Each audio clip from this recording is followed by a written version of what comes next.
Bora falar de futebol? Bora falar sobre Rafael Veiga. Precisamos falar desse meia, que é o grande assunto individual, digamos, da torcida do Palmeiras. Evidentemente que muito se discute outros temas, mas a queda de rendimento do Veiga chama a atenção de fato, mesmo com bons números. Mas eu vou trazer aqui alguns dados para você entender o que tem gerado essa impressão, que é real, de queda de rendimento, que o próprio Veiga admitiu viver essa queda de rendimento e que o próprio Abel Ferreira já admitiu que essa queda de rendimento é culpa das escolhas do treinador. E aí a gente tem que olhar com muito carinho e muito cuidado para esse cara, tá? Mas antes, se você chegou por aqui por acaso, meu nome é Rodrigo Fragoso, eu sou setorista do Palmeiras na TNT Esportes e produzo análises em vídeo nas minhas redes sociais. Inscreva-se aqui no canal para já dar aquela moral, também já deixa o like e ao final do vídeo deixa um comentário que eu vou ficar muito contente. Aliás, se você quiser ser membro do canal, eu também vou ficar muito feliz. Bora para o assunto do vídeo. Rafael Veiga. Para começar, alguém duvida da capacidade desse jogador? Não vamos olhar para a fase, vamos olhar para potencial, vamos olhar para o que ele entrega e para o que ele já entregou, com grande regularidade. Rafael Veiga é sim um dos grandes líderes técnicos do futebol brasileiro, um dos grandes líderes físicos do futebol brasileiro e um dos grandes líderes também mentais do futebol brasileiro por tudo que entrega como liderança, como experiência, como capacidade de melhorar aqueles que estão ao seu lado e de lidar com adversidades. Não à toa, é muito importante lembrar, o Rafael Veiga é o jogador com mais gols em finais, olha o tamanho dessa marca, em finais na história do Palmeiras. É muito gol em momento decisivo. Um cara desse não pode ficar no banco por conta de uma fase que está vivendo. Ou ficar no banco pelo simples fato de que tem alguém que está chamando a atenção ali e que ainda é muito jovem. E assumir uma responsa de uma camisa 10 do Palmeiras, e por mais que o Veiga vista a 23, a gente está falando da função 10. É muito grande.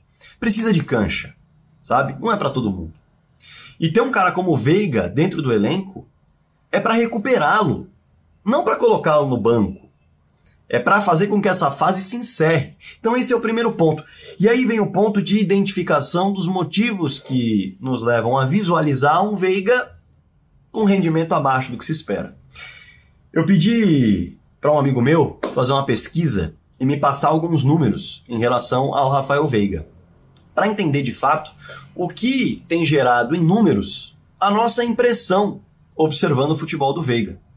E olha só, o Veiga de 2024, em média, é um jogador que toca menos na bola, então participa menos do jogo, e tocando menos na bola ou aparecendo menos no jogo, ele tem, em média, menos passes certos e menos duelos vencidos.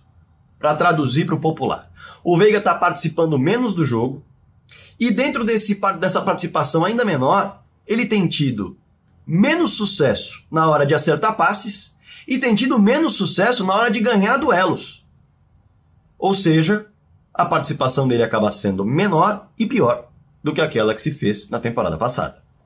Aí a gente já entende claramente, em dados, o que faz com que tenhamos a impressão real e factível de que o Rafael Veiga está fazendo uma temporada abaixo do que se espera. Repito, é um jogador que é líder técnico, físico e mental. Não dá para esse cara ir para o banco por conta de uma fase. Você precisa fazer melhor. Você precisa identificar o que ele necessita para voltar a entregar aquilo que ele entregou nos últimos anos, não só na última temporada. E resolver esse problema. Se ele precisa ficar afastado 1 ou 2 jogos por questões físicas, ele não vai nem para o banco. Porque ele vai resolver esse problema para voltar a titular. Agora, se não é uma questão de físico que o limite a jogar, mas é uma questão que limita que ele jogue por bastante tempo, ou que o desgaste está muito grande, que se equilibre a minutagem. Mas eu não vejo o Rafael Veiga indo para o banco para equilibrar essa minutagem. Você faz com que ele jogue menos para ele poder jogar mais bola. Essa é a minha visão.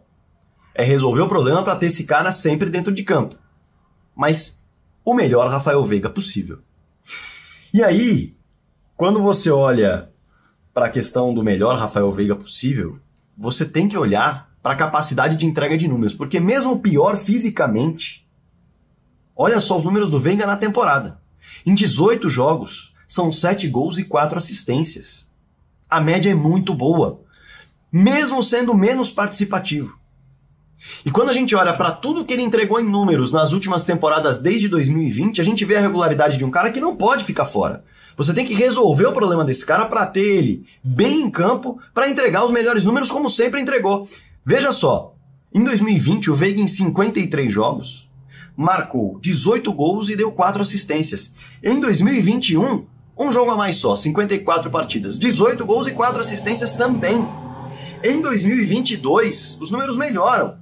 Ele disputa 48 jogos e ele tem 21 gols e 7 assistências. E na temporada passada é um espetáculo. Rafael Veiga atinge 60 jogos, estamos falando de um cara que fisicamente entregou muito, fez 18 gols e deu 16 assistências. Então não dá para pegar esse cara, que é um jogador de nível de seleção brasileira, com o tamanho da identificação que tem, com a casca que criou de experiência e com toda essa liderança técnica, mental e física, e por conta de uma fase ou um problema já identificado e diagnosticado, e simplesmente falar, tem que colocar no banco. Até porque quem vem para suprir do banco de reservas ainda é jovem ou inexperiente para o tamanho do Palmeiras. Estamos falando de Rômulo, estamos falando de Luiz Guilherme, estamos falando de John. Esses caras têm que jogar mais tempo. E o Veiga jogar um pouco menos do que joga para jogar mais bola. Entendem o que eu quero dizer? Porque aí você vai dando cancha para Luiz Guilherme, vai dando cancha para Rômulo, vai entregando jogadores adversários mais cansados para esses caras, enquanto o Veiga joga menos tempo, mas se desgasta menos, está mais bem preparado para apresentar um melhor futebol. Esse é o ponto, esse é o equilíbrio que é preciso encontrar para fazer com que o Rafael Veiga volte a ser mais participativo, como era na temporada passada, ganhar mais duelos, como ganhava na temporada passada, e acertar mais passes. Porque mesmo com tudo isso, pior do que a temporada passada, o Veiga continua entregando poder de decisão. É um jogador impossível de ser descartado do time titular. Na minha concepção, que se resolva o problema dele. E aí, mantenha o Veiga titular. Mas que dê minutagem para aqueles que estão se desenvolvendo. Porque um problema físico pode aparecer de novo lá na frente. E ter esses reservas bem preparados para assumir esse posto, com mais experiência, com mais cancha, com mais minutos, com mais entrosamento e mais ritmo de jogo, vai ser fundamental para um calendário tão amassado quanto é o do futebol brasileiro. Essa é a minha opinião em relação ao que tem que ser feito com Rafael Veiga. E a sua? Comenta aí embaixo, responde aí embaixo. Estou esperando sua resposta e claro que eu quero que você também se inscreva no canal se você não for inscrito, já deixa o seu like que é muito importante e evidentemente se quiser ser membro do canal eu também vou ficar muito contente. O importante é que você esteja sempre aqui acompanhando as análises e os vídeos, tanto aqui quanto nas outras redes sociais. Combinado? Então não esquece, deixa seu comentário aí embaixo. Bora falar de futebol.